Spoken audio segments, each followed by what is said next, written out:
In today's video, I'll teach you how to download and install the GCash app. So if you want to download and install the GCash app, it is actually very simple.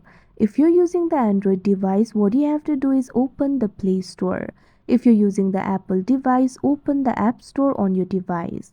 You can see over here I've opened the Play Store. Tap on the search icon that you can see at the bottom right corner of your screen.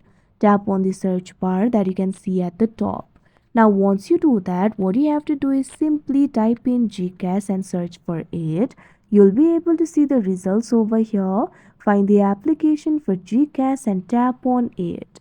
Now after you do that, you'll be led to this kind of interface. You'll be able to see about this application over here.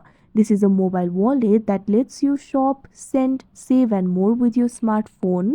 So if you want to install it, tap on this option install that you can see on the screen. While it is being installed, you can simply scroll down and find out more about this application. You'll be able to see the rating, storage, etc. You can also see the data safety. You'll also be able to rate this application yourself. You can also read the reviews over here. After you're done, simply scroll to the up and wait for a while. Now after a while, you can see over here GCash application will be opened. Now you'll be able to use this application on your device. So that is how you download and install GCash app. I hope you found this video helpful. Thank you for watching.